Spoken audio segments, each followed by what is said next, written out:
Oh, hi, podcast listeners. There's many ways you can listen to the Real Nerds podcast.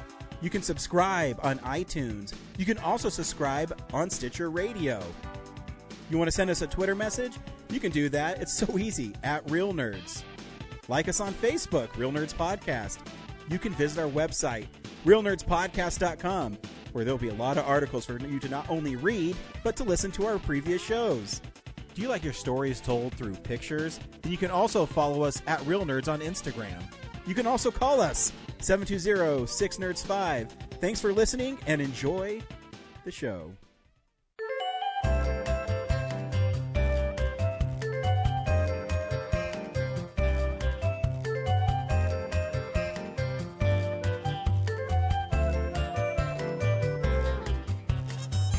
This is Real Nerds Podcast. And for 10 years, the Real Nerds have been seeing a movie and podcasting our experience to the world. This week, we saw Promising Young Woman. Stay tuned to the end of the episode, where we will tell you if you should see the film, play the trailer, and then spoil the film. We also talk about movies that are coming out on Blu-ray, movie news, stuff we've been watching throughout the week, nerd stuff. You know, it's what we do. It's in our name. Yeah. We're real. We're nerds. Get used to it. We like to party. Wait. We can't all want to party, Brian. Everybody's week good? Oh, you know, just staying as happy as one could possibly stay. Yep. Yep. That happened this week. Yep. Anyways. You just get to a point where you go, huh, okay. Yeah.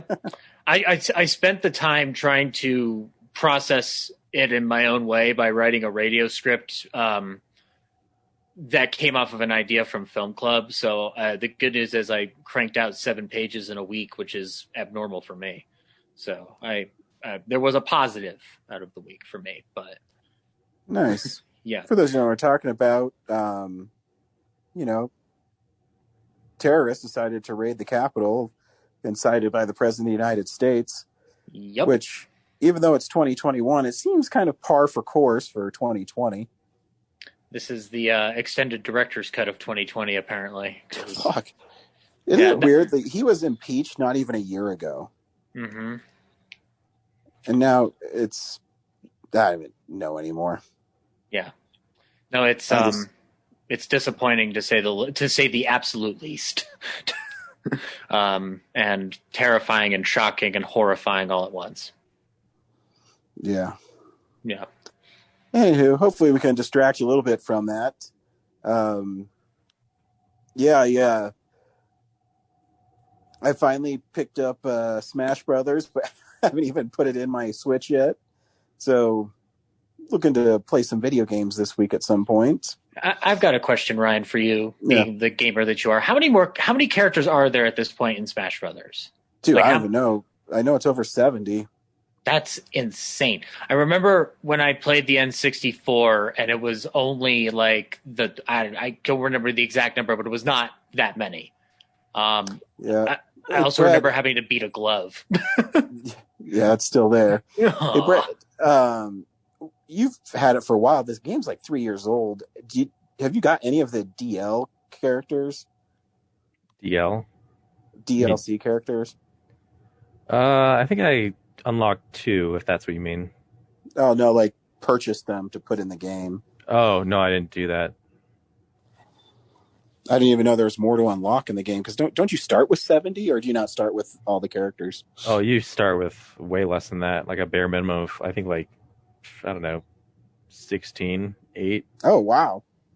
Yeah, like you have to unlock a lot of stuff. And like I said, I've only done 2 or 3. I haven't played it that much since I got it, but yeah, I was surprised, like right off the bat, it's kind of like starting out in the past games.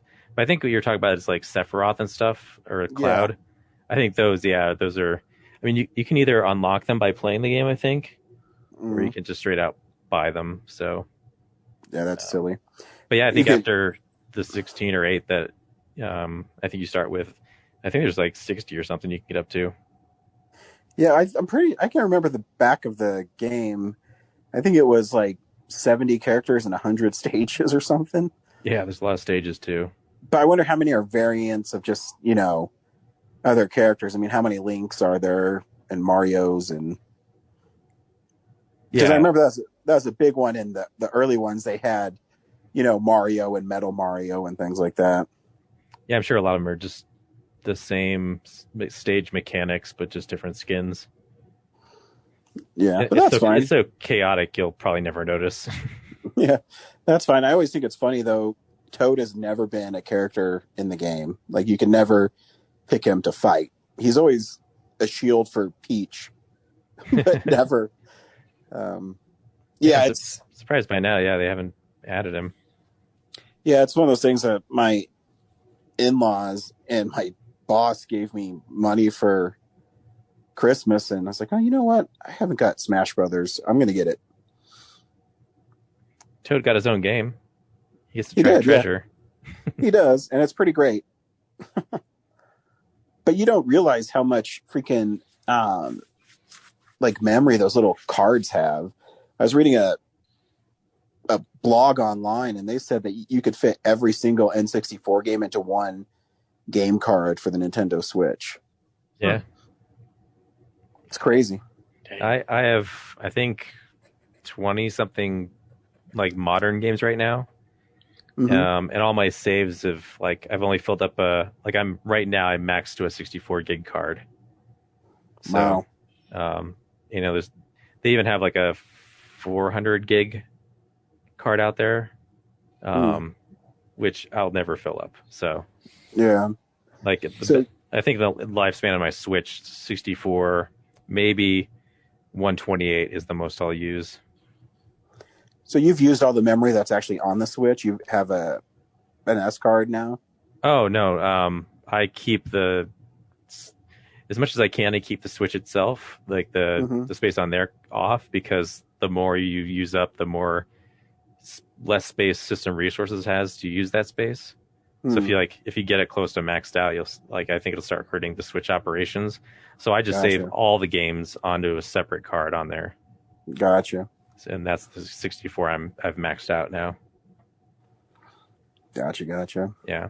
I think there's one or two megabyte sized downloads of Jackbox Party or something that are actually on the equipment itself, but it's not a big deal. Yeah, it's always crazy because, something like The Last of Us Part 2 that I have literally has a disc that you have to preload the game before you put that disc in. And I think it takes up 100 gigs on my PlayStation. Yeah, it's nuts. I think the biggest Switch file I have is Rocket League and Mortal Kombat 11. Actually, I think Mortal Kombat's the largest. It's 30 something gigs. So out of the 64 I have, it's taken up half of it. How many gigs? How many gigs does a typical system hold? I think the Switch itself holds 64. Okay. Something or like 32. That. Yeah, I don't Maybe 32. remember. Does PS4 hold, Ryan? Well, I mean, mine's 500. Okay. But I have a 1 terabyte extended hard drive on it. Ah, gotcha. Because I have so many games for it now, and every game's at least 50 gigs. Right, and you're gonna have to toss it out the window anyway because the PS5's coming out, and you need that in your life. I'm assuming. Yeah, well, it's backwards compatible with the PS4, so. Oh, okay. Or something only 100 games aren't, and so when I get my PS5, if I ever get one, who knows, I'll transfer all the stuff over to it, which I heard takes all day. Yeah. And then when I do that, then yeah, you guys let me know if you want a PS4. I might raise my hand for that only because if I don't end up getting a PS5, I need to get back into gaming somehow, and maybe I just need to be kicked around a little bit. We'll talk about it later, but I finally got kicked into something very positive. So it's hard to find a PS4 in stores. I think Sony said they're not making anymore. So maybe, and I know they've been hard to find for a while. I mean, all video game systems, because since coronavirus, everyone's just like, you know what? I'm going to buy a console. I'm going to just play games. yeah, Which is okay too. Yep. I read a sign that says the PS5 and Xbox, whatever they're on, you can't get it in stores anymore. Like you have to order online. Yeah. I mean, I have my alerts set up for Target and Best Buy. So we'll see. But I haven't even got like a notification saying, hey, they're in stock, and had a chance to not get one. I don't think they've been in stock. And if they have been, I don't even know. Yeah, you probably won't, because people use those bots to just buy them all up. Yeah. And I mean, eventually there'll be enough where I'll be able to get one. I'm not going to spend $1,000 on one, because that's stupid. Yep. Eventually they'll be saturated. Yep. For $1,000, you could probably buy most of Kino Lorber stock, or just be like, give it all to me.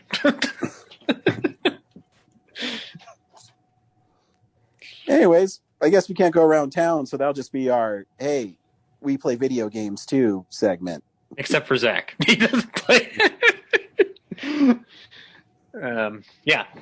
But yeah, there's nothing really. I mean, there's movie theaters are back in operation, but not specialty stuff necessarily. Except I guess Alamo doing retro screenings counts technically. Like they are showing Back to the Futures and Superman 78, Goonies. Superman, yeah. So there's. I was going to ask you guys too if you'd be interested in renting out one, and just inviting our friends and stuff so we all can hang out. What would we show? There's so many to choose from. Or it depends on what we're showing. I thought it'd be awesome to do a Avengers Infinity War Endgame double feature. Yeah, I mean, I was reading the website. I think you can bring in Blu-rays. Yeah, and they can show them. Yeah, and then you have to pay $150 deposit, I think, for the food, and then you give everybody your secret code or something, and then they can buy tickets. So that your friends, you have to buy the tickets separately, but the $150 reserves food, and then if you don't get $150 worth of food, then they keep whatever you don't spend. Okay. All right. Okay. So it's like $300. Yeah, roughly. Yeah. No, it's the $150 is like a food credit. I think. No, I heard it's like that is like no matter what, like you're paying $150 for food, and then your guests, if they buy food, then they save you on your cost. So like at the end of the day, if if they only buy like $50 worth of food, you're still paying Alamo $100. Okay. Yeah. So the $150 reserves the theater, and they have to get $150 worth of food. Yeah, it's $150 or something just to rent the theater itself and show the movie, and then there's a separate $150 for food. So it's at like $300. But if we get enough people, I think that wouldn't be that hard, because everything's $14. Yeah. I feel like that's something that I'd be willing to cautiously throw my money to the wind on, just to have that kind of experience with you guys again. So, well, as much as I love the Alamo, Century has the best deal. I think it's $100 for like that's it. So I don't know. I was just thinking about it. I think it's a fun idea. I think we throughout the year we should try different things, like like a Halloween, like around October, do like a Friday the 13th Halloween thing. Yeah, we can do stuff. I know that I was mulling around the idea of doing one of those bug screenings for my birthday before COVID hit. But then now, if they allow us to bring Blu-rays in, I'd love to do something like that around February or March, and like eat the cost just to have you guys come down and watch something that I pick. But I don't know what I would pick. So I think if we're at the Alamo, it should be like a Real Nerds Presents thing where we can where we pick stuff that they're not going to program without us. I agree. Yeah, like Friday the 13th Part 4. or Part 6, which they never program. Or like a Batman movie that they never reshow, like Batman and Robin. Well, Batman 66. See Batman 66, which I got to rewatch for you and I. But I'm trying to think of like other like Suburban Commando. Suburban Commando. That'd be interesting. I'd love to see. There's a couple of Hitchcock films that I saw in my time that I would love to watch on a big screen, like Shadow of a Doubt. Modern wise, though, I'd love to see First Contact on a big screen, and I know they show it, but I haven't seen it there yet. And then, yeah, or even Undiscovered Country, which they rarely show. I mean, I've seen it there. They did it, yeah. Yeah, but they don't do it like super often. Like if they're going to show a Star Trek movie, they're showing Wrath of Khan. Yeah, or Voyage Home even. Yeah, Voyage Home, like any of the odd number ones, don't get screened a lot. Who wants to watch The Final Frontier? Cybok for life. If they had a marathon of those movies, I would definitely, watch them. Oof. Oh, God. Just like, if they could do that like they did with the Nightmare on Elm Street franchise. Oh, like would be cool for Ryan is to do all the Friday the 13th movies. We'd be there all day, but it would be fun. Like the thing with that marathon, the thing that they did with that marathon though for Nightmare was that at the end you got a Mondo patch of a horror trick from the movie that they never got to do, which is slitting your eyelids open, and it's a cool looking patch. But beyond that, it was like quick because it only has like 7 movies in the whole deal. So, and then don't know. Do a Last Action Hero celebration. What's it on 4K? Yeah. Ooh. Speaking of which, there's some big news in the news because of you guys, I'm going to assume. Let's unspool the real news.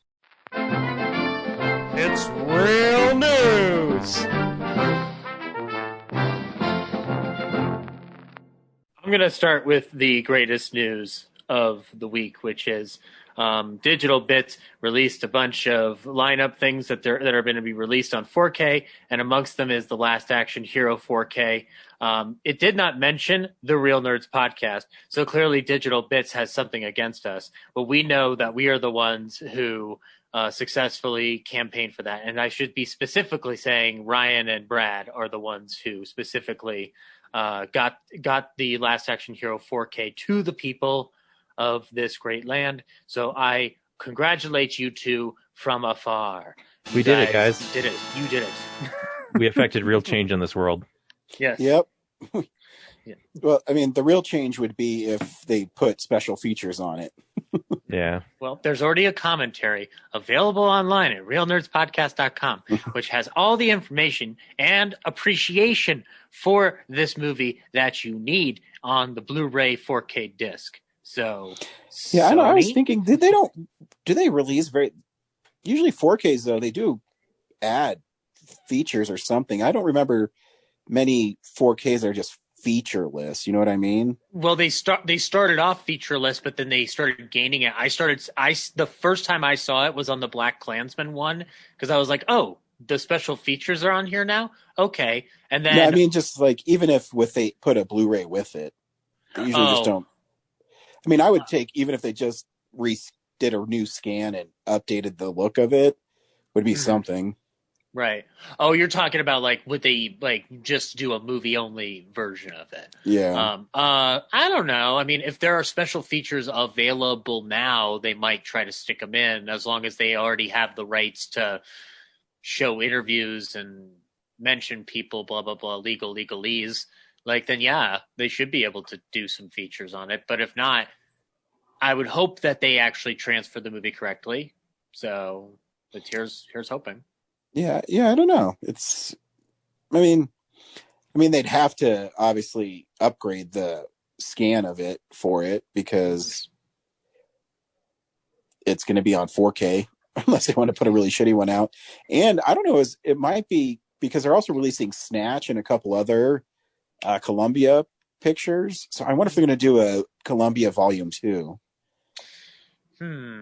Maybe. We'll see. We'll have to see. I'm trying to think of what else Columbia could put out. But it's interesting, too, because I went on the forum for Blu-ray.com, and they said that a lot of the dudes on there said that they wrote in Last Action Hero for the survey. Okay. Yeah. So it must be a highly requested movie in 4K. Well, it was only highly requested because we all took the initiative this year during COVID to make a fuss about it online. That's right. I mean, we found a guest for our episode on it because of that Twitter campaign. So. You know what? That's right. So maybe we're bigger than we think. We'll get special thanks in the credits. Arnold Schwarzenegger just pops up on screen and goes like, "Hold on, wait a minute." I have to thank Ryan Frost and Brad Haig for all they did. Zach, I really want you to work on your Schwarzenegger impression. Okay? I can't do it. I can't do Schwarzenegger well when I'm laughing to myself, just thinking of Arnold Schwarzenegger calling you guys out, because it's both hilarious and I'm like, that would be adorable. Also, I don't think I could do a Schwarzenegger really. I don't know. I'm not good at it. You could. I know you could do it. I know you could do him and I can kind of do Stallone. Yeah, we gotta thank them in all that they did to get this movie out to, I guess. Tell me, Arnold, where should I get my ass to? To Mars, of course. I want to have fun with this all night. Anyways, what else? What other news has dropped? Ryan, where should I go if I want to live?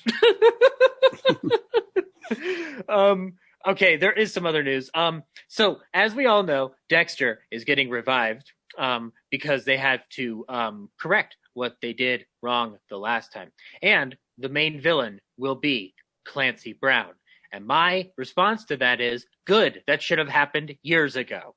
But yeah, looks like he will be the primary villain in the Dexter revival, which unless Clancy Brown's been on television, I guess he's been on Billions recently. But the last TV thing that I remember watching him in was Carnival, which is a show that I wish would have gotten more seasons, but HBO didn't want to pay money for good things. So unless it was The Sopranos or The Wire.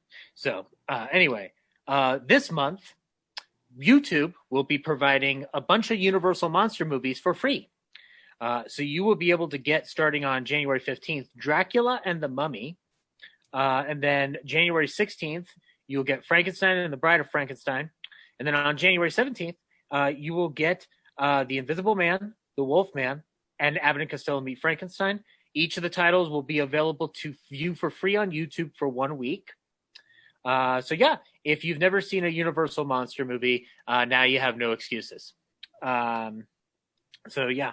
And this is coming courtesy of a YouTube channel based out of the UK, but it looks like it's going to extend outward. So yeah, that's really cool. If you haven't watched The Invisible Man from 1933, you should. Ryan and I have talked about it. It's the most underrated and underestimated of the Universal monsters, which is probably why they remade it into an awesome movie from last year. And then this is news that I didn't know was even happening. But I'm glad that the development happened on it, that it did. Does anybody here remember Spam-A-Lot? Monty Python's Spam-A-Lot, the musical by Eric Idle, based on Monty Python and the Holy Grail? Did anybody here see it when it came to the Buell Theater at all? No. No? I did. My dad took me. I really love this show. And it appears that they were in development at 20th Century Fox for a feature film adaptation of it. But as we all know, Fox is no longer a thing. And instead, it is a Disney thing. And now, Monty Python Spam-A-Lot has been moved over to Paramount Pictures, which I'm happy about, because it's nothing really against 20th Century Studios at this point. I just don't. I want Spam-A-Lot to be able to remain as inappropriate and hilarious as it ought to be, and I don't want anything sanitized on it if possible. but yeah, I would also love to see who they'd get to play the main roles, because Tim Curry played the role on Broadway, and obviously Tim Curry is not doing so hot these days. But yeah, we'll be on the lookout for Spamalot coming from Paramount Pictures. We got some breaking news today that Deadpool 3 will be part of the MCU. In other news, it appears that the movie will be rated R within the MCU, which has not happened yet. Does anybody really care? I don't really, but that's because I'm not a kid. So, you mean care that the movie's coming out, or that it's rated R? That it's going to be rated R, but set in the MCU. No. I mean, I think if you're going to keep the franchise going, you can't neuter it. Mm-hmm. And it made, I don't know, $800 million. I think it'll be all right. Yeah. So, all right, cool. Well, anyway, Deadpool 3 coming to the MCU very, very soon.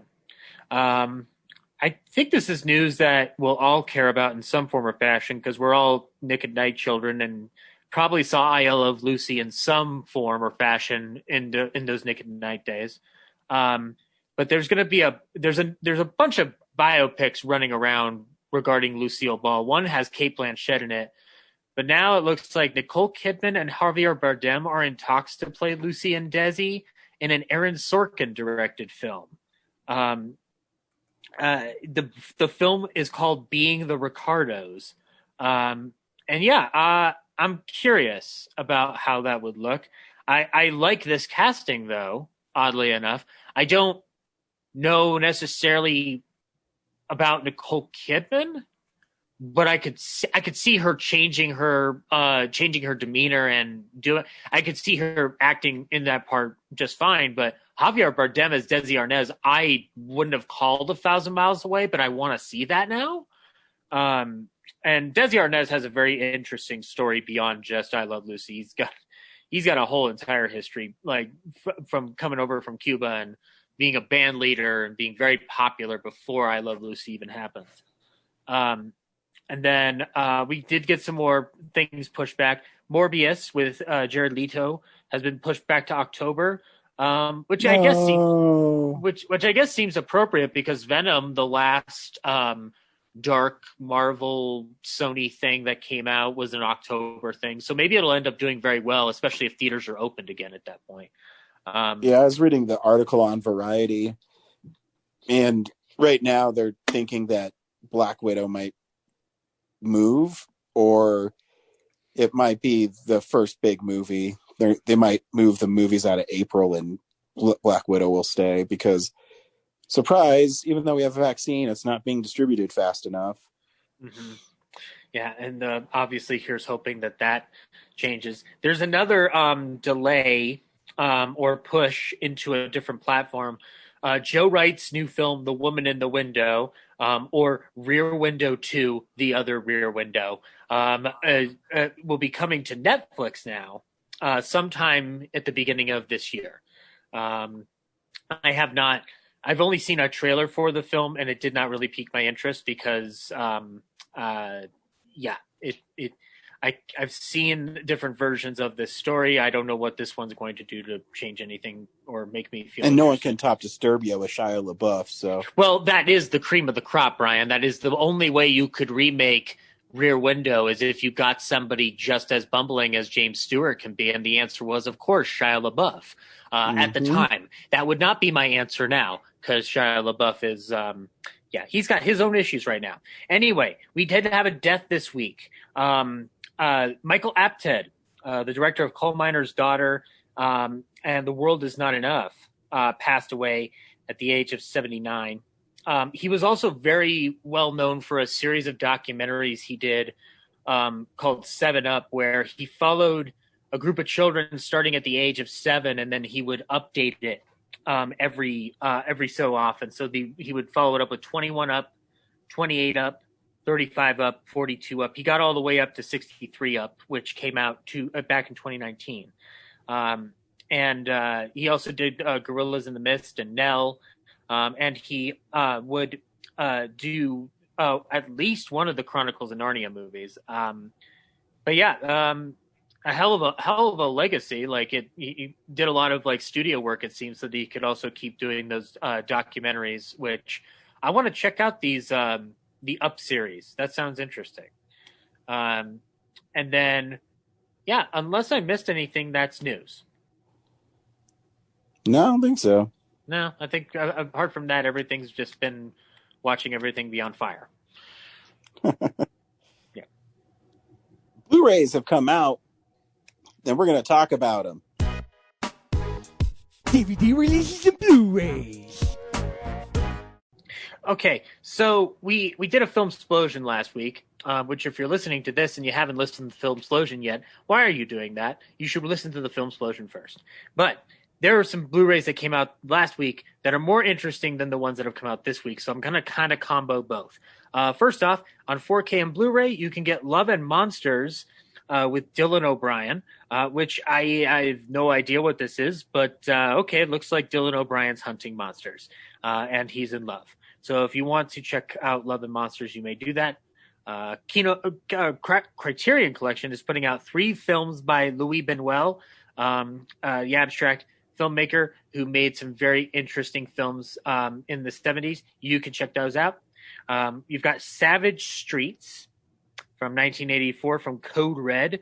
This feels like something that already came out on Scream Factory, Ryan. Am I wrong or am I right?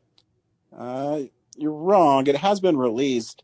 It is also directed by Friday the 13th, Part 5, Danny Steinman. So yeah. It has Linda Blair and John Vernon in it and Leanna Quigley. So I kind of want to watch this, but it's also Danny Steinman, and I'm not.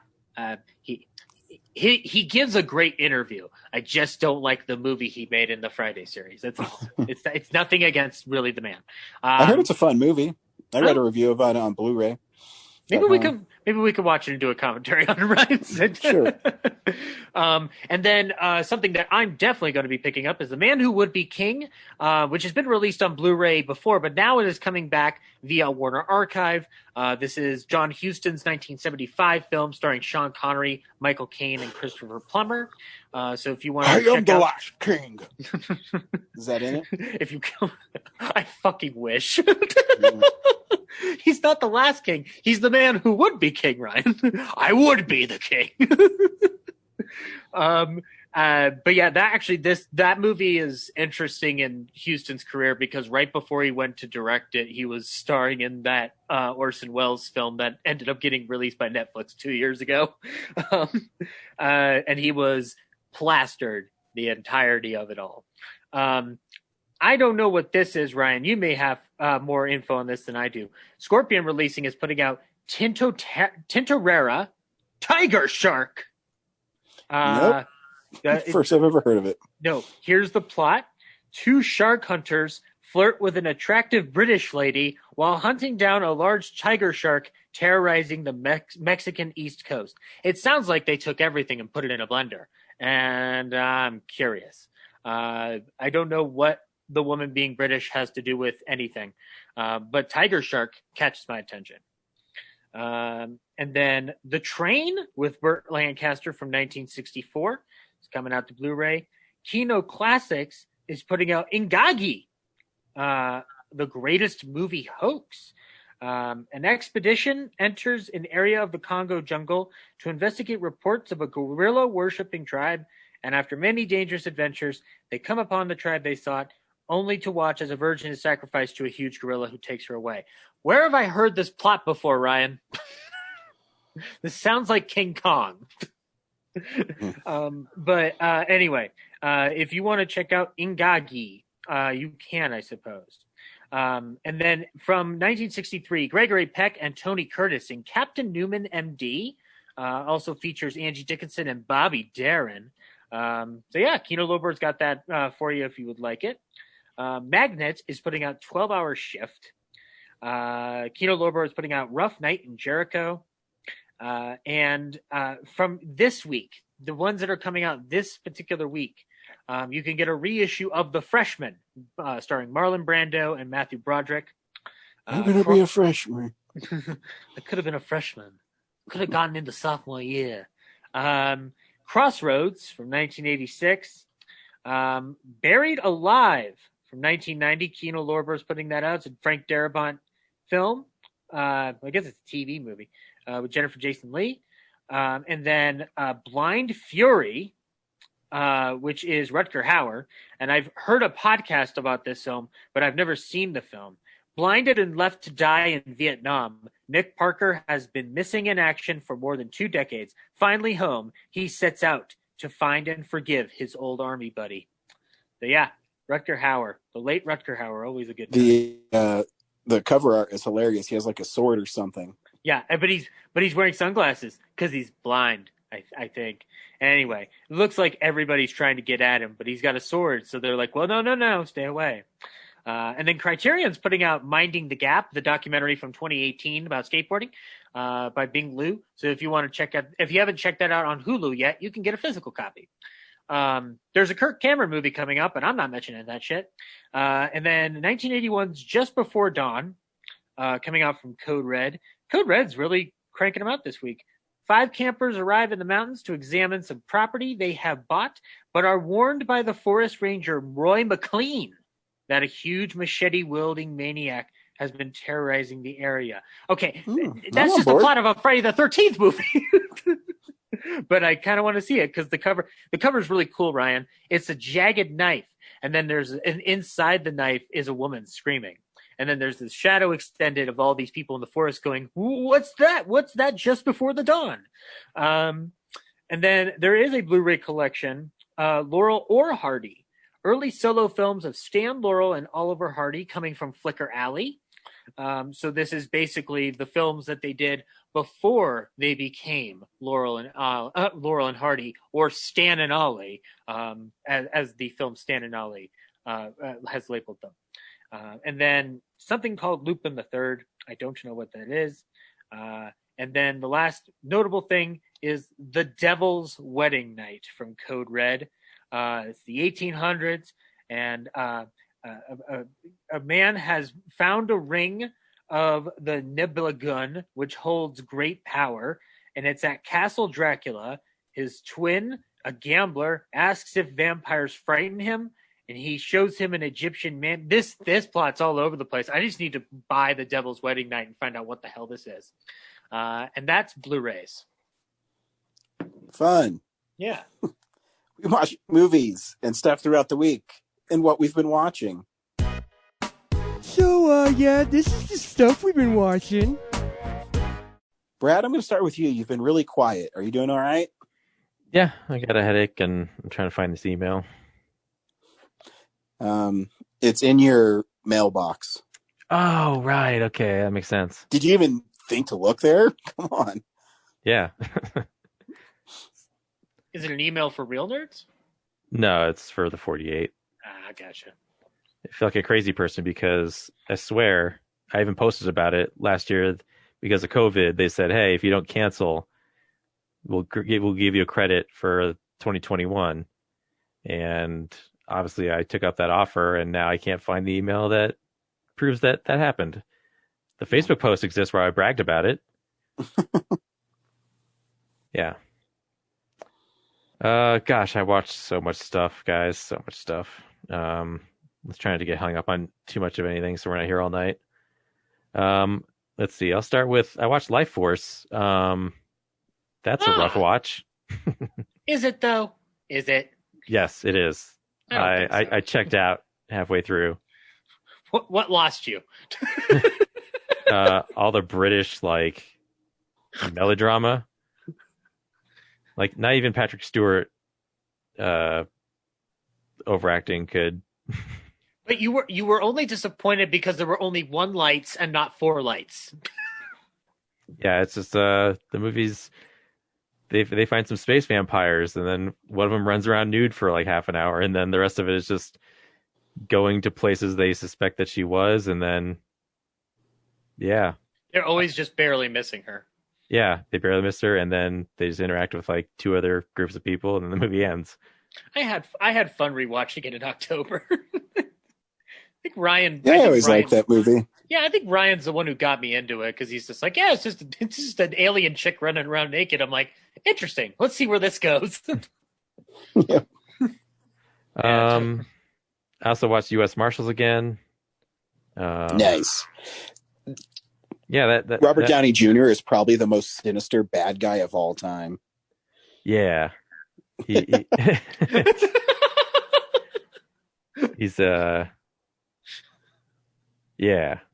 Yep. The movie's fun. Like it definitely suffers from like a mid to late 90s action thriller. I think it's missing is like The Fugitive has like you're really invested in Richard Kimball's story. Yeah. Because like that's the Tommy Lee Jones and the U.S. Marshals are a result of what he's doing. U.S. Marshals it's Tommy Lee Jones's story. And so Wesley Snipes's plot just completely feels like secondary to. I feel like you should be invested in what Wesley Snipes is going through more than Gerard. So, is it something that I should still watch at some point? Because I've only seen The Fugitive. Yeah. Okay. I don't think it's like a bad movie. It just. Well, I guess more like, will I have because fun? It's in the same universe. It's a big letdown. Okay, but I'll still have fun, right? Mm-hmm. Okay, cool. And also like, Harrison Ford's Richard Kimball was at a disadvantage because he's just a doctor who's got like the whole system against him. Wesley Snipes is like a trained like special ops guy for the government. Yeah, like, undercover. It's like so he knows how to jump off a building. Like there's no real danger for like there's a sense that he could die, but probably not because he's super athletic and he knows how to one up everybody. So I mean, he dodged the IRS for years. Heyo. Thank you, Ed. Outrun the IRS, yeah. So, and his plot is really confusing with like the double agents and then Robert Downey Jr.'s, double cross with them. It was hard to follow. But it was also like 4 a.m. when I watched it. I also tried to watch My Neighbor Totoro for the first time. It's too bad Corinne's not here. And it felt like an hour to even get to Totoro. And then by then I'd lost interest and it was like just playing in the background and I wasn't paying attention to it. So I will have to rewatch it again at some point. That's always a bad sign when you lose, Yeah, it's not like it's a bad movie. It's just the beginning of the movie is like it's beautiful, but like the beginning is just this dad moves into a sort of like haunted house with his two kids, and then they meet the caretaker there, and they just kind of hang out for like 45 minutes of the movie, just chasing these like dust spirits around the house. And then, towards the end, Totoro comes around, and I'm like I said, I wasn't paying attention at that point, so I don't know what his story was. But there's like he gets big and growls and morphs into things, and I have to figure out why at some point. Let's see. I rewatched Back to the Future at the Alamo, and that's just talked about Back to the Future plenty. I rewatched Wonder Woman 84 in IMAX. Did it change your opinion about it? It was more fun to watch because the spectacle was there, but it didn't change like the confusing plot holes and things that I had. Although I did complain on Film Explosion about it, that I was frustrated that having two movies where her big dilemma is that she can't be with Steve Trevor. Mm-hmm. And then I remember the Dark Knight trilogy. Bruce Wayne is hung up on Rachel Dawes so much that when she dies, he stops being Batman for 7 years. So, like Wonder Woman for 70 years, that's a bit extreme. She is immortal. So it's not. Oh, that's like 7 years for her. Yeah. So it's not that unheard of that she, but also like in Batman's defense, like we've had at that point 7 Batman movies where I know a lot about Batman at that point. Like he has different, pockets of personality to get to know. Whereas Wonder Woman, we're on 2. Like she's only had 2 solo movies. Batman's had 7. So, and I knew a bunch about him from the comics, whereas I don't know that much about Wonder Woman. So, but at the same time, I can't fault, they both have the same dilemma in those trilogies. So, yeah, it's a bummer because I don't think Wonder Woman 84 is a bad movie. It's just, it's, okay. I was convinced. I'm going to eventually rewatch it. I was convinced there was like, I listened to a friend speak about it, and they were trying to find a lot of the positive moments in it. And I'm like, I want to rewatch it from within their lens to be like, okay, like this movie can't be as convoluted and disappointing as I remember it being. So, and it's been like a couple weeks, so I'll rewatch it and see if I change my tune. And if it's an IMAX, I'd love to go. Her most disappointing thing about it is she thought it was kind of boring. Yeah. You'd think that, like, Wonder Woman from 2017 and Batman Begins, like, they're good and they kind of set things up, right? Like, 84 should have been The Dark Knight, where it's like, it's the Empire Strikes Back of a trilogy. Yeah. Like, something really important should have happened in this movie, and it didn't. Yeah. Like, it's just kind of like a footnote in her many adventures. Agreed. It almost feels like they're trying to set her up in her own light, the way Batman and Superman had all those prior movie experiences prior to their, like, huge, like, moments. Like, even if you don't like Man of Steel, that is a huge Superman moment to a certain degree. But Wonder Woman hasn't even had that. It might be, too, because they kind of boxed themselves in by having it take place in 1984, where she's obviously been in Batman, Superman, and Justice League after. So you really can't, I don't know, you can't change her status quo too much. Yeah, like those movies established that she's been in hiding. So it's like, how do you do massive world events while she's in hiding, Yeah. But it is almost, but I always keep going back to the fact that they've basically disbanded their continuity and just said, like, it's a whatever thing. So does it even matter at this point? Plus, too, like the movie, I think the movie is maybe so meta that it's just like, yeah, it's trying to be like the Donner Supermans, where the first two are really well connected because they were supposed to be one movie at one point, but like everything after that, and even the like Tim Burton Batmans, they're just sequels. They're not part of this overarching story like we're used to now. Yeah. So it is a bit of a throwback, but anyway. What other movie stuff I watched? Okay, this would be a good segue. So I've seen a lot of Spielberg movies, but I've never watched the Sugarland Express until now. Oh, okay. And it's pretty impressive for like what it is. It's like an hour and a half long car chase, right? Has anyone else seen it? Yeah, but it's been a while. Like, it's his first official feature. Yeah, because Duel is a TV movie. TV movie, yeah.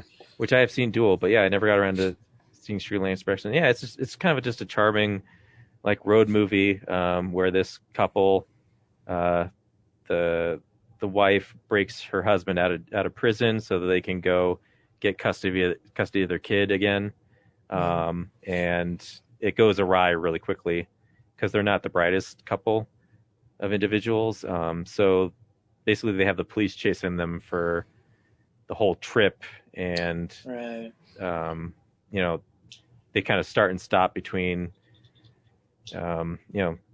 trouble that they run into, and it's just really impressive how Spielberg manages to make something like that one note, like just all the variety of camera shots and the acting of everyone. It's just such a small idea that just feels more epic than it really is.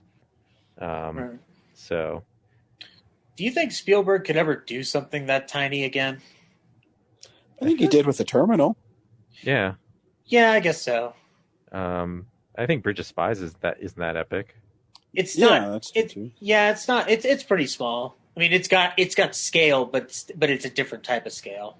Yeah, I guess so. Yeah, I guess Bridge of Spies. Yeah. I think there's something else.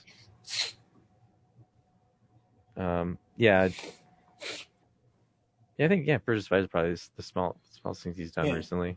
Yeah, I guess so. Yeah, so that was cool. And then that led me into there's a Spielberg documentary on HBO, which I have the director's series of his that kind of touches the same things.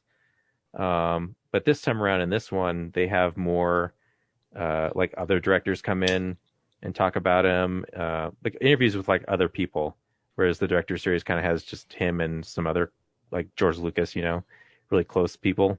But this has like Brian De Palma on there and Martin Scorsese, people who I didn't know like he really just like hung out with as like buds when they were young. Like, and it's amazing that Coppola, Lucas, all them were in that just like close group, not even like accomplishing much at all yet, and like all those people went off and became legends.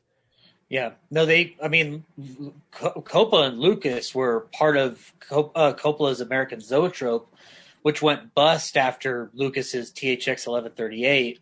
But Spielberg, Scorsese, and De Palma all hung out within that little circular group, hanging out with a lot of the other people in the new wave before they all kind of broke away from each other.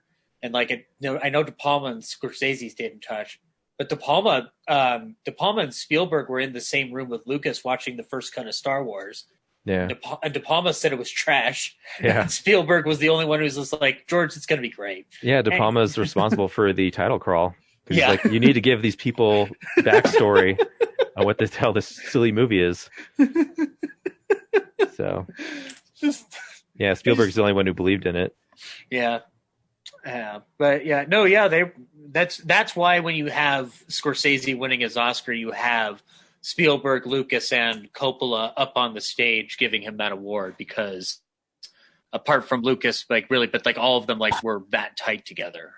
Yeah, and then the big surprising thing was I'd always known that a lot of Spielberg movies deal with the absentee father, because I heard that he left them, but apparently he left the family because he was protecting the fact that his mom was cheating on him, or cheating on his dad. So the dad took one for the team, I guess, and then made it seem like he was the one who broke up the marriage. So that was kind of a surprise. Yeah, and it was like her dad's best friend, I think. I can't remember. The doc came out a few years ago. I know James and I watched it pretty quick, but I'm trying to remember how much they delved into the Schindler's List story, because there was some interest. I remember there being some interesting stuff about the making of it, but yeah, it ties into his relationship with Kate Capshaw, and them being together drove him to reconnect with his faith, and just happened to coincide with that movie at the time. Right. So, what? I didn't say anything. Oh. And then that led me to watch the Robin Williams documentary, Come Inside My Mind, which is a really sad watch. God damn it. But it's amazing to watch. They have outtakes of the Mork and Mindy show, where he's doing raunchy stuff, or saying cursing in their when they're doing the live show. It's the stuff they cut out, but trying to get each other to swear and things. It's just fun to see those. Growing up watching Mork and Mindy is fun to see those outtakes. But yeah, it's just such a tragic story. A guy who grew up so lonely, and then the other fascinating thing was I never realized that he was in the same room with John Belushi when he overdosed. He was so high he didn't notice that John Belushi was. He just thought he was stoned, super stoned, but or passed out. Yeah, but he was there the same night, and then had to go testify and about what happened. But yeah, I didn't know that they were connected. And then it really sounds like when he killed himself. The impression I got was that it was depression that kind of consumed him. and is struggling with addictions because he kicked coke like after Belushi, but he was doing some indie movie in the like past decade. He started drinking a lot, so he had to go to rehab. And then he got he had a something wrong with his heart, so he had to get surgery. And then the drugs that they prescribed to him, during the surgery, they found out he had Lewy body disorder, and Parkinson's. So he had to start taking drugs. And I think it's the drugs that screwed with his head and like amplified his depression. So it's just like one of those. Like I think he would have probably lived longer if he hadn't had to take that medicine. Right. Just that cycle of depression mixed with all the different things flowing through your body. Yeah, it's gonna drive you up a wall. Yeah, like you just hear like so many celebrities are getting prescribed these drugs, and like they're either dying in their sleep or like killing themselves because like they're losing their minds over it. Yeah. So yeah, that's sad.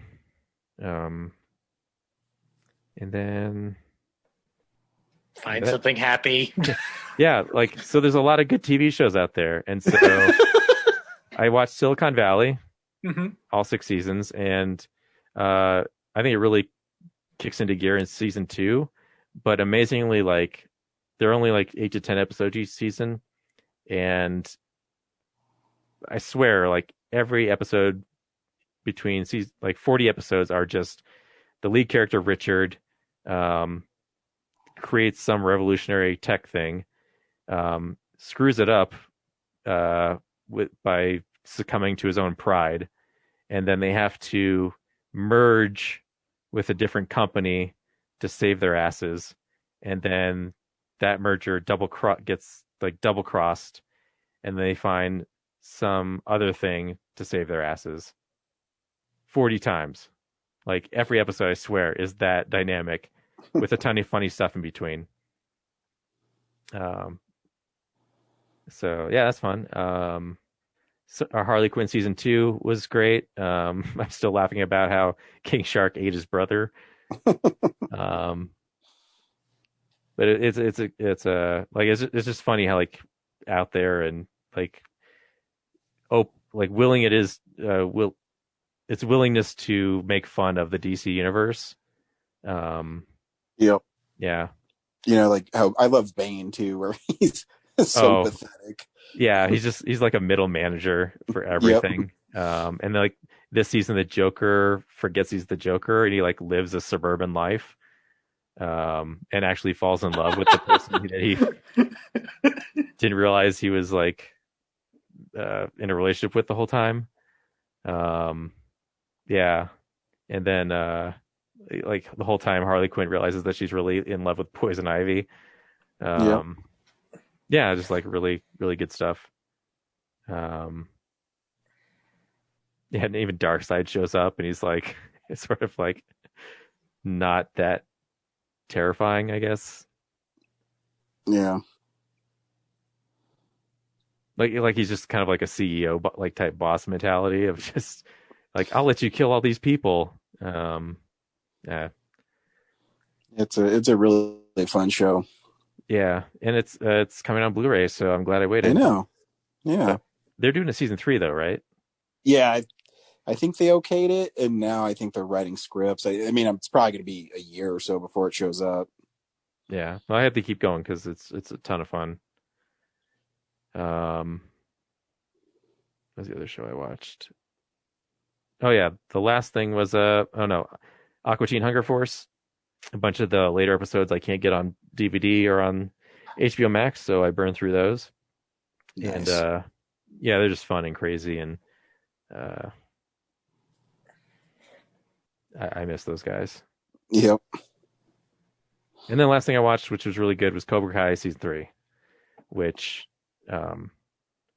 it starts out and I'm just like, oh my god, how many more episodes are going to be Daniel and Johnny like sort of teaming up and then realizing they hate each other again and then wrecking everything they built, and then finally what's her name, Elizabeth Shue comes back. Oh, I didn't know she was in it. Yeah, it is a bit of a surprise, but I don't think it's that much of a like, oh, I wish I hadn't known that. This would have made the season better. But the fact that she's back finally like puts them on a path to where we're not going to see that dynamic as much anymore, I don't think. Um, and they really amazingly managed to create a backstory for John Kreese that you understand. Like, he's not a good guy, but you understand why he's not a good guy rather than just being a villain. So there's a bunch of flashbacks to him in Nam and like where the name Cobra Kai even comes from. And fingers crossed, I hope they bring back Terry Silver for season 4. Because him and Hilary Swank are like the last the like, last holdovers. two the connecting dots. Yeah, because even this season brings back people from Karate Kid 2, like the guy Daniel fights in Japan. They have a little bit of a storyline for like 2 episodes. Yeah, it's such a great show. Like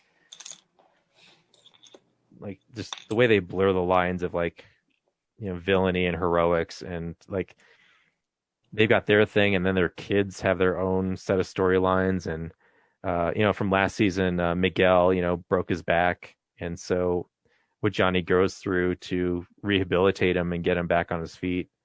Yeah, it's just a ton of fun. People should check it out. But the best part is, Elizabeth Shue comes back and kind of settles the score between the both of them, and pleasant surprise.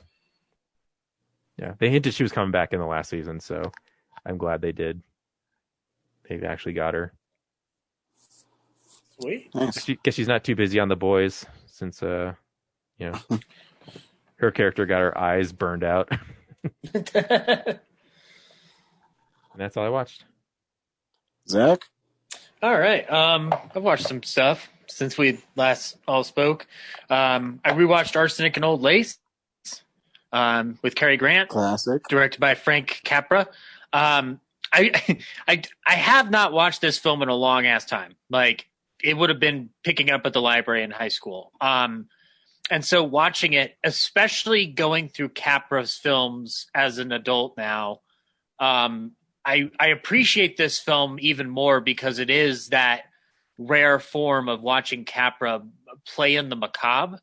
Like I didn't text you this, Ryan, because I was texting Ryan as I was watching it, going like, God, Cary Grant's fun. I know he doesn't like this role, but God damn it, this is fun.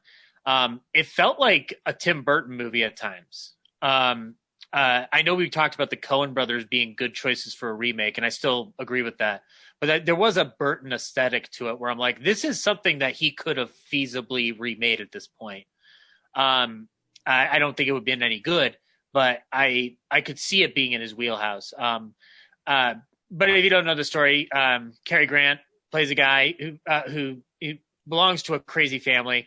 He's finally going to get married, and he goes home to break the news, and he goes to his aunts who he used to live with, and his aunts have been poisoning elderly men with elderberry wine and burying their bodies in the basement to perform rituals. And everything turns into screwball chaos over the course of 2 hours. Forgot this film is nearly 2 hours, but it breezes by pretty quickly. I still love Cousin Teddy, who thinks he's the president. Like that, the whole time I was just like, Ryan, like, if there's any role I would want you to vie for in a major Hollywood remake, it would be that role. It's not because I don't think you couldn't do any other role. I just want to see you run up the stairs and go, charge! Done. With a Rough Rider hat on. And the only thing that movie still lacks for me, and it's why I can't give it a perfect rating, is that Boris Karloff was in the stage version of it. But instead of having Boris Karloff, you have Raymond Massey. He's fine, but they keep saying you look just like Boris Karloff. And I'm like, this joke would work so much better if Boris Karloff was in this movie. But it kind of almost works. Peter Lorre is still my favorite part of the movie, though, because he's like the sniveling coward version of every other role he's ever played, where like he has menace, but it's so like mired in anxiety and stress that I just love watching him play it. So yeah, if you haven't watched that movie, I think you can rent it on Amazon Prime, but I picked up the DVD, thankfully, for cheap at Second and Charles, because it's been tough to find that without paying it for it used on Amazon. I mean, I don't know, Ryan, you got it. Did you get it before it went out of print? I guess I got it in the Cary Grant Screen Legends collection. Oh, okay, so it's part of the 4-pack then. All right, I got the I got the solo release, and the poster on that solo release is clearly the one they did in the 2008, because it doesn't have a poster for the movie. It just has a very bad Photoshop picture of Cary Grant and Priscilla Lane. And you see a title like that with Arsenic and Old Lace, where you think, well, looking at this photo, it seems like this will be a delightful romantic comedy. And then you watch the movie, and obviously there's homicidal aunts and murder and mayhem and bodies in the basement, and it's all the things. It's wonderful. And then I technically saw another Peter Lorre movie because I rewatched Hollywood Canteen from 1944. It's a movie that is not. It's a movie that has to be reviewed in a different way because the plot is very bare thread, because the movie was primarily done as an excuse to throw every Warner Brothers star in their stables into one movie, and to also be a wartime rally call. If anybody out there doesn't know what the Hollywood Canteen is, basically during World War II, the major stars on the East Coast formed something called the Stage Door Canteen, which provided a hot rest spot for soldiers before they shipped off overseas.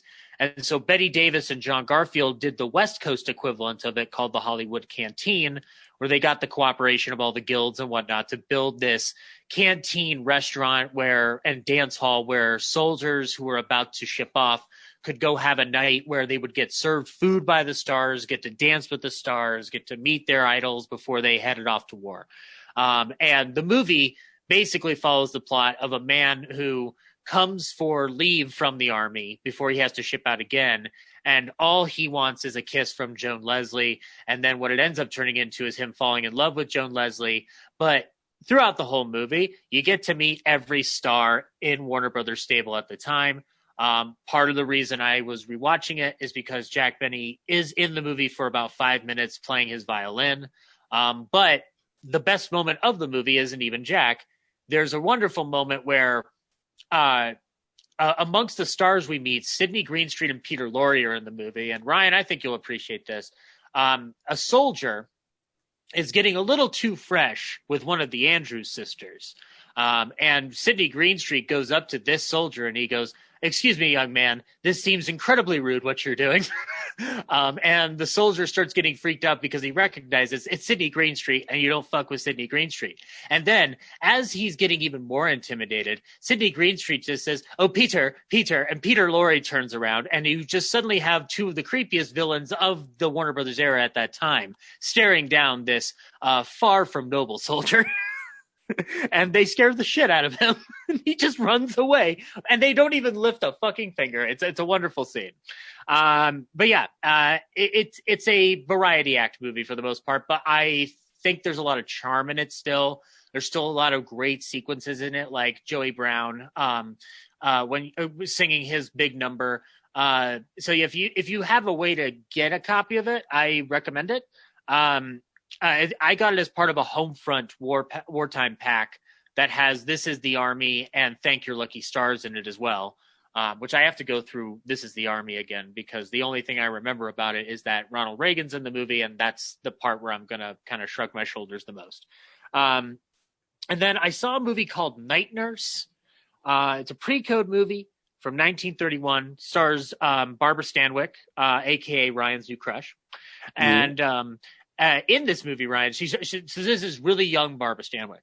So the movie is about a woman who gets a job as a night nurse, and one of her coworkers is Joan Blondell. And they learn the rough and tough nature of being a nurse. They take the nurse's oath. And then she gets assigned to take care and play nurse to these children that she helped out in the hospital. but it's soon discovered that these children are slowly but surely being killed for nefarious purposes. Their health is being slowly drained by a very devious and villainous and inexplicably terrifying man known as Nick the chauffeur, played by Clark Gable, playing an absolute fucking monster in the movie. And what happens is Barbara Stanwyck basically has to find a way to get rid of Nick the chauffeur, even if it means teaming up with a nasty bootlegger. So yeah, I recommend this movie to you, Ryan, especially if you've been getting into Barbara Stanwyck. This is a pre-code up the wazoo, very scandalous for the era. Lots of content that wouldn't happen again until the 70s. And if you've ever wanted to see Clark Gable without a mustache being an absolute monster, this is your movie. And I'll loan it to you. I really want to know what you think of it. Cool. I kind of want to know what Laura thinks of it too. And I want to ask her, like, is this what nurses go through? Well, I'm going to disappoint you. She's probably not going to watch a movie like that. Oh, I'm sure she's not. But it would be, if she ever does, you let me know what she thinks of Night Nurse. Sure. And then at Film Club, we watched a movie called Rage in Heaven, which I don't remember much of, other than George Sanders and a cat are in it. But it was interesting to watch. It's basically kind of like a Hitchcock kind of gaslighty plot. It has early Ingrid Bergman in it. She's actually kind of dealing in the psychiatric realm before Spellbound in it. So it's kind of interesting to watch, especially since it comes out the same year as stuff like Maltese Falcon and Citizen Kane, where you're seeing like, oh, cinema is going to change forever in this year alone. And this is the trajectory of where the studios are still at this point. And then at Film Club, we were surprised with a screening of Dumbo, which I hadn't watched in a long time. And that movie is still fucking magical. I found myself singing along to Casey Jr.'s Coming Down the Track again, crying at Baby Mine. And Timothy the Mouse, basically, we discovered that. So, Ryan, you remember the scene where he has to dress up in a sheet and convince the circus owner that there should be a pyramid of pachyderms? So we do realize that Timothy Mouse basically does the entire movie Inception within 30 seconds. That's basically what it is. I didn't notice it until yesterday, and I was like, Jesus Christ. Like, Nolan took that idea and said, what if I made it 2.5 hours in an IMAX? And without mice. And then I rewatched Mank, which is growing on me the more and more I watch it. It's still pretty friggin' remarkable. Rewatched Citizen Kane for research. Don't need to go into that again.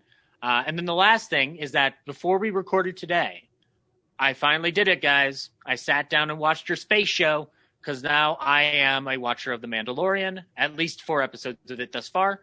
And I want to apologize to the real nerds and the American public for having missed this train for 2 years, because this show is fucking wonderful.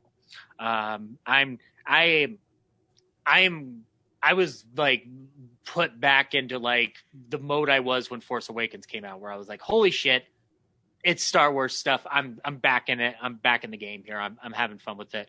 I really, really like, the level of detail and production value on this show.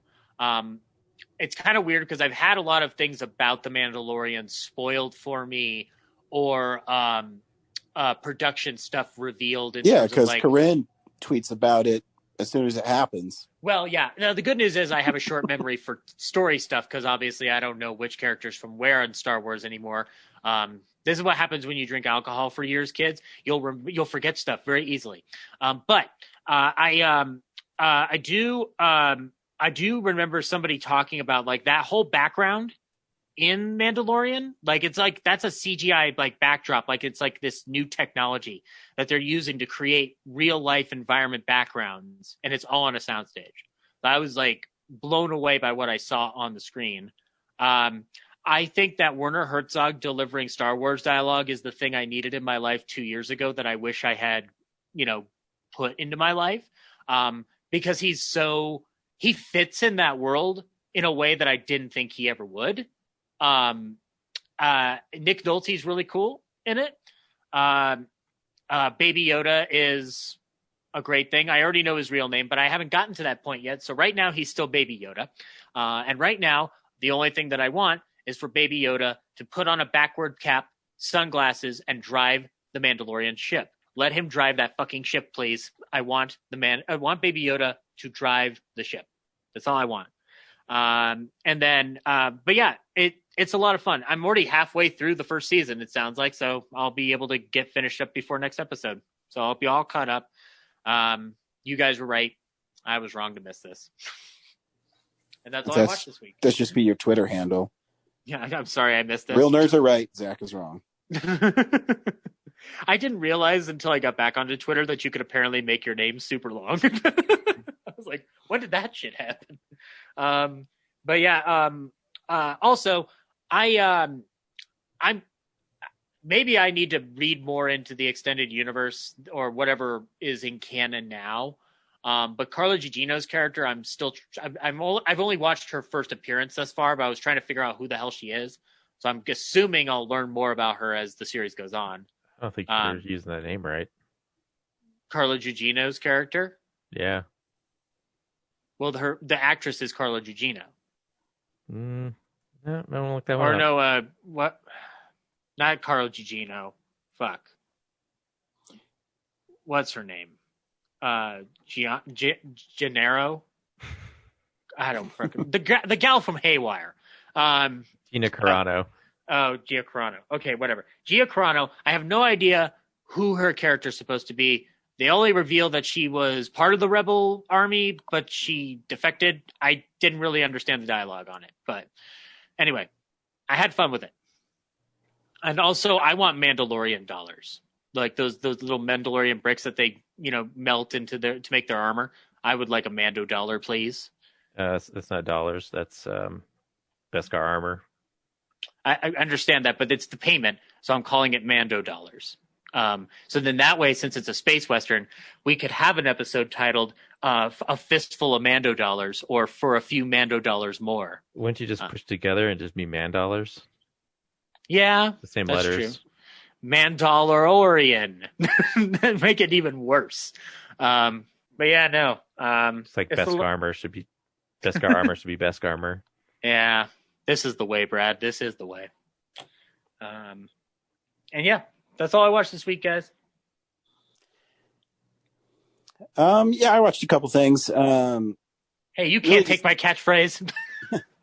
I've been kind of going through and checking out things I missed maybe in 2020.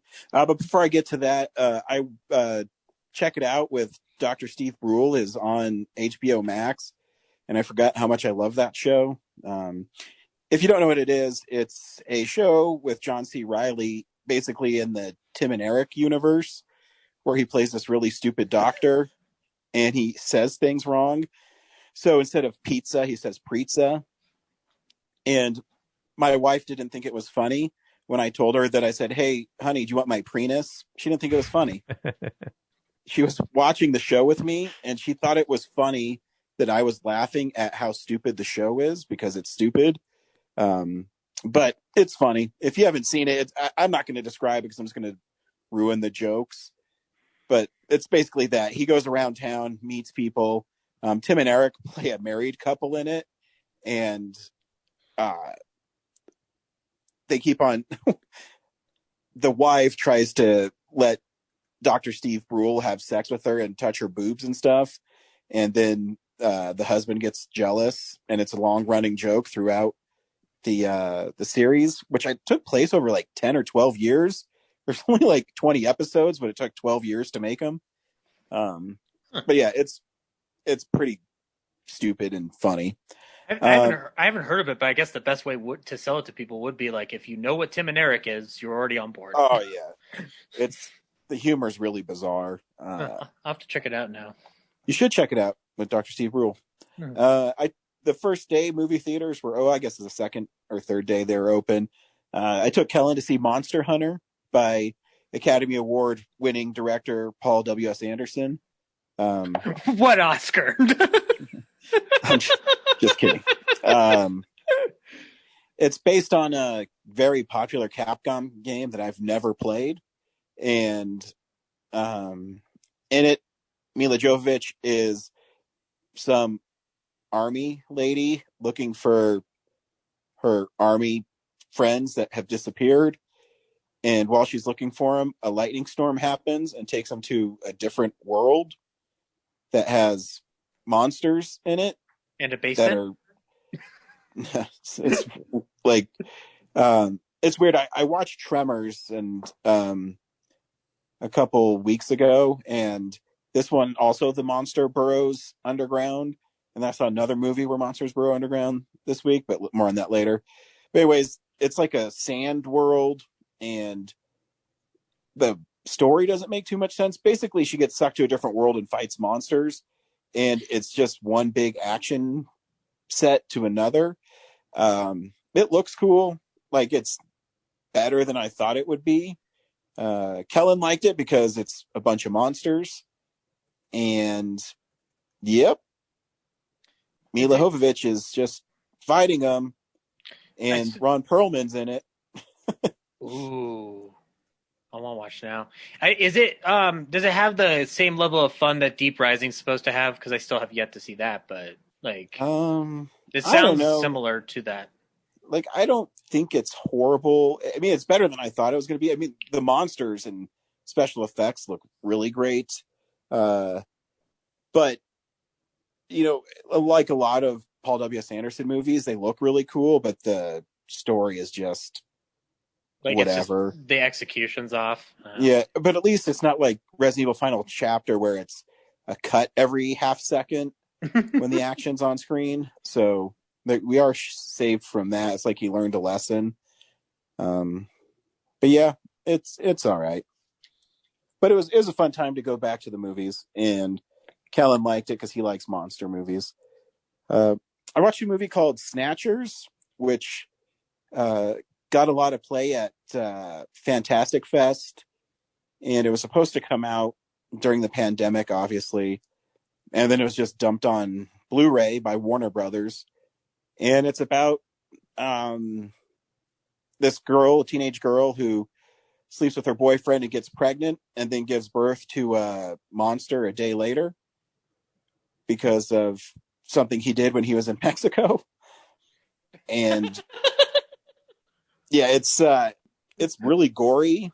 It's pretty funny. It's basically, man, if I could describe it, it'd be Mean Girls meets like horror comedy, kind of. I'm on board. Where it's a bunch of snarky girls and and then there's a demon bug thing that can control people and kills them, and it's very unusual. It's funny. Maybe the biggest issue with it is some of the CGI towards the end doesn't really hold up very well. But before that, it's all practical. So the little alien monster thing is a practical effect, which it looks like a puppet, but it still looks cool, if that makes any sense. Mm-hmm. So yeah, if you want to see like a gory, silly movie, Snatchers is pretty fun. And the only other thing I watched is Love and Monsters, which you touched on earlier. I picked it up because one of my friends who I work with mentioned that it'd be a lot of fun for Kellen and I to watch it. And yeah, Kellen loved the movie. And it takes place in the future-ish, where the world is decimated by mutant bugs and monsters because an asteroid is coming to Earth, and the countries of the world rally and they blow up the asteroid. But by blowing it up, all the radiation and stuff fell to the Earth, which made bugs and normal animals become mutant monsters. And so everybody lives underground, and Dylan O'Brien's character decides to leave his colony to go find the girl that he lost the day of, like, when the monsters came to life. And it's been 7 years and she lives on the coast. So he has to go 39 miles to see her. And along the way, he meets the Rook, Michael Rooker, and gets a dog companion. And there's a monster in here that also burrows and like digs through the ground. But the movie's actually really funny, and it's really well made. It moves really fast. The special effects are pretty good in it. And yeah, Kellen loved it. You know, it's really about a kid who finds a dog and goes across to, you know, great lengths to find his lost girlfriend. And there's some great moments where there's a robot named Mavis that is found in this hotel room, and it's kind of sweet moments he has with her. And yeah, it's actually a really fun movie. So if you want to, you know, just have fun and watch a film, I recommend it. Sweet. And that's all I watched this week. This week on Real Nerds, we went to the movie theaters again and saw Promising Young Woman. Zach, should people see Promising Young Woman? Yeah, I think you should. It was not the revenge story that I was expecting. But Emerald Fennell, the director, is a director I want to keep watching because there's a lot of imagery she uses and very specific, meticulous imagery in it that I think it was eye popping. And I think Carey Mulligan kills it in the movie. So yeah, I think you should go see it. Brad, I promise you'll like it. Heyo.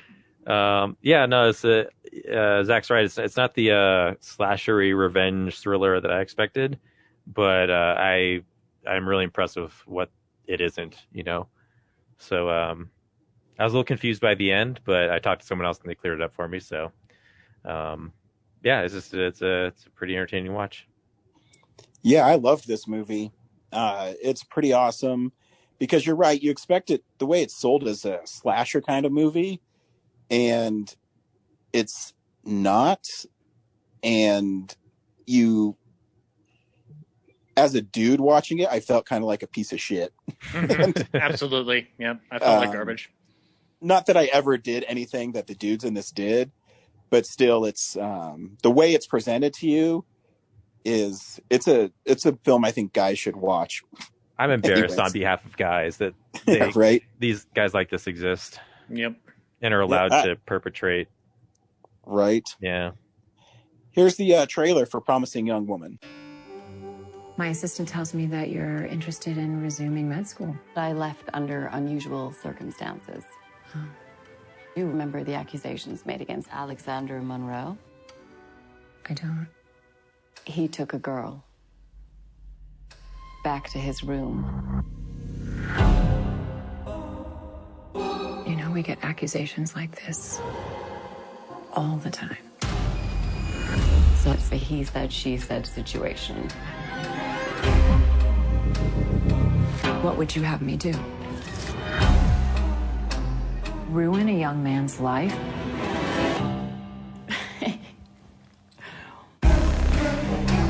Was it reported? Yes.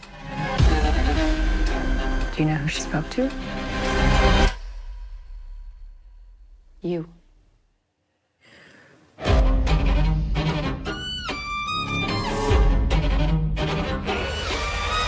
Well, the doctor's here. It's every guy's worst nightmare getting accused like that. Really? Can you guess what every woman's worst nightmare is? What do you want? I don't know. You seem nervous. No use hiding from the piper. Oh. She has to be paid. Why do you guys have to ruin everything? It's a day of reckoning. For everyone.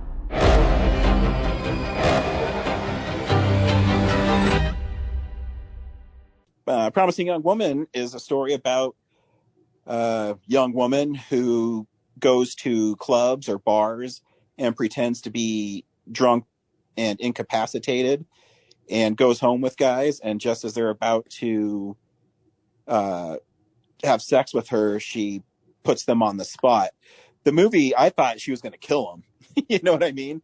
But she doesn't. She basically calls them out, and every one of them says, "I'm a good guy," or all these other things. And the movie's really cool because it takes guys or actors, I guess, in films that you really like, and they always are the good guys, and turns that on its head. And I think it lulls you into comfort with them.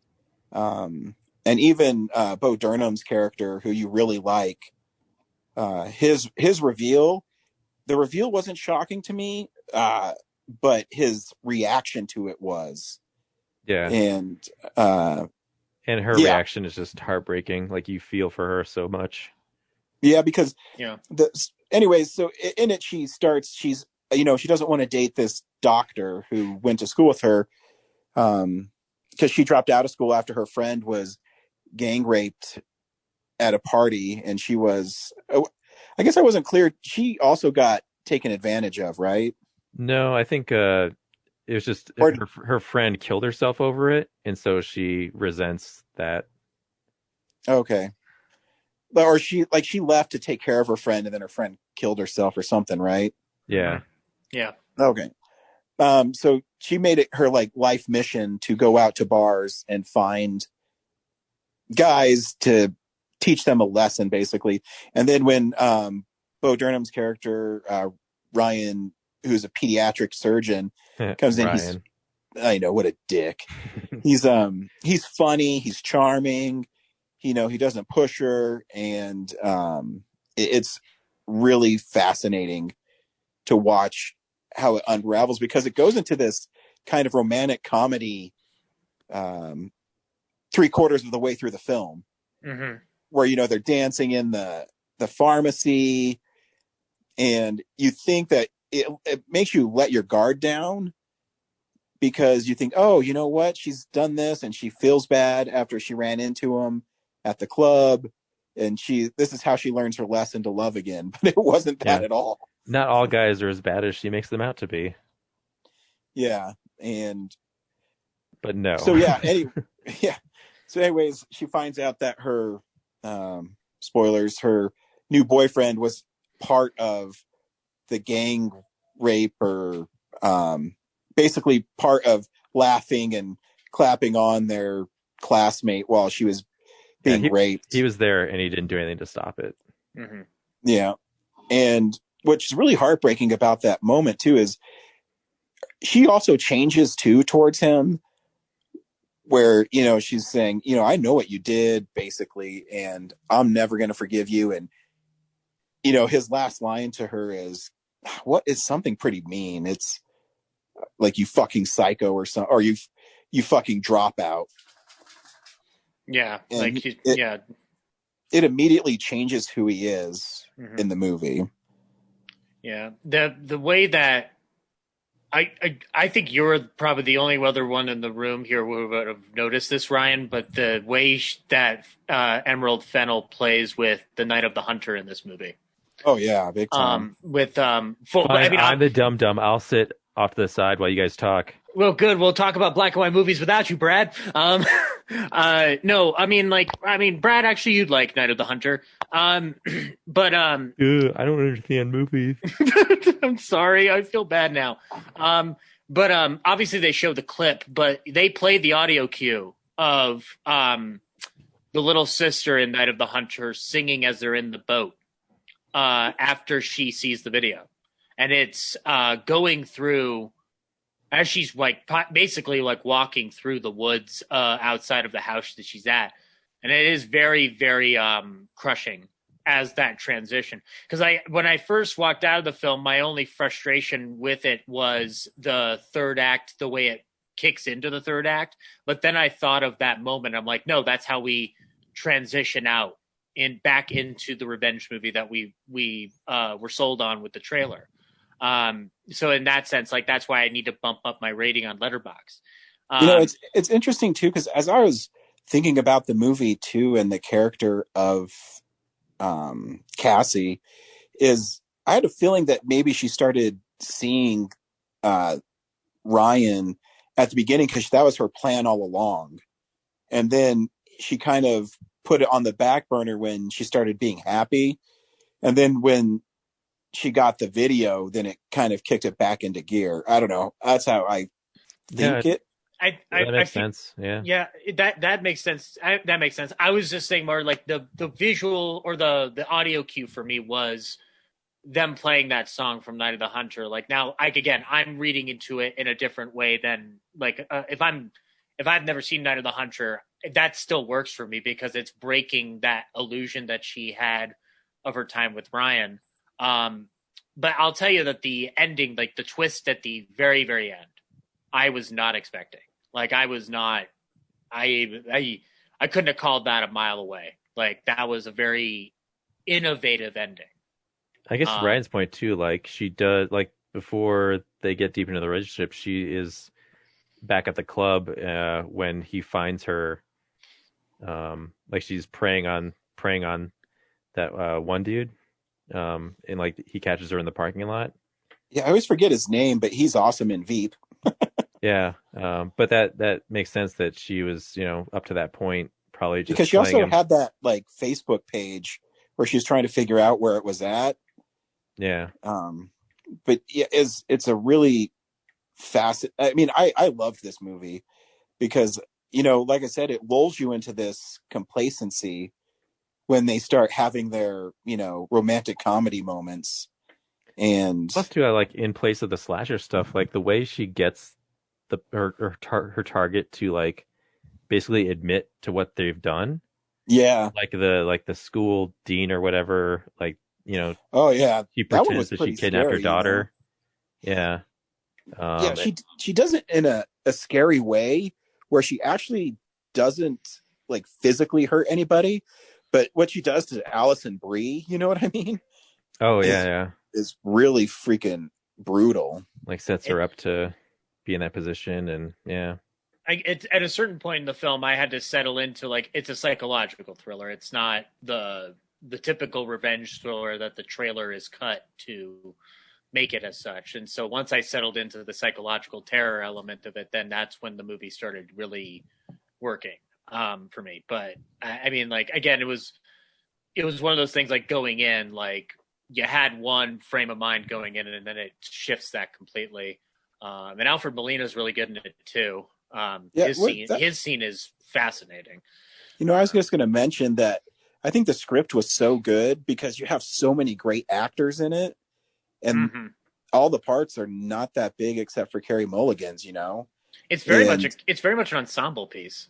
Yeah, and I was looking at the credits that Margot Robbie is one of the producers too, so she's kind of making a name for herself as a producer. Good for her. Yeah, and the score for the movie is fantastic. There's a fantastic score. Like, there's obviously like music cues in there, but like the score when she's on the highway and she breaks that guy's headlights and rear taillights, and the camera pulls back on her in the middle of the highway. Like, it was like, I don't want to overuse this phrase because of like the films that I've studied with it, but it felt really Hitchcockian. Like it's kind of turning that Hitchcock female character on its head and making it very much their own protagonist version of that kind of story, like that very twisted story. And the imagery is so specific. Like I was blown away by the color and the cinematography of this film and the way that everything is positioned as such. And it's not a very violent movie for a movie that was marketed into that vein. Like it's very, very, most of the violence is off screen apart from obviously the near the end of the movie. I was expecting something like American Psycho. Yeah, me too. Yeah. But when she was, caught on fire, I kept on thinking from Mallrats, she's fucking dead. Yeah. But at the same time, I think for the story, she had to die because she lost all hope. Yeah, she lost all hope, and she got her final revenge. She fucked over every single person that fucked over her friend, and then I mean, she had to die for it to happen, but then everybody finally took her seriously, because even when she was dead, that's when her ex-boyfriend, when he said, yeah, she was talking about killing herself. And, it's just like, fuck, man. He just turned into the biggest fucking dick ever. It's good casting on Fennel's part to have Bo Burnham play that part. Yep. Because it's the last twist you'd expect, which I had forgotten after I walked out of the movie. I'm like, Bo Burnham directed 8th Grade. That's right.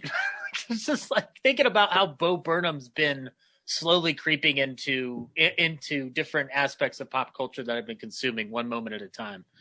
But yeah. Yep.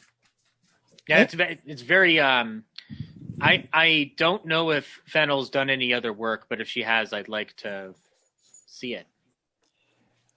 Yeah.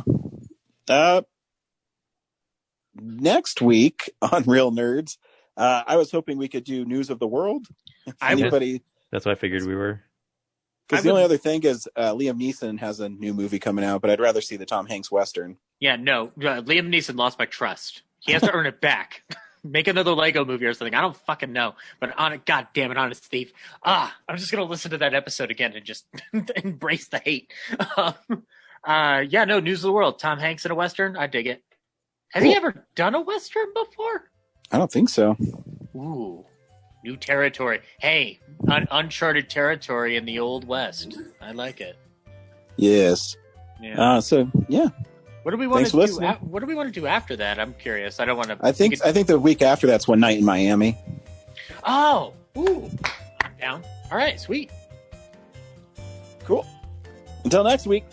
Bye. Bye.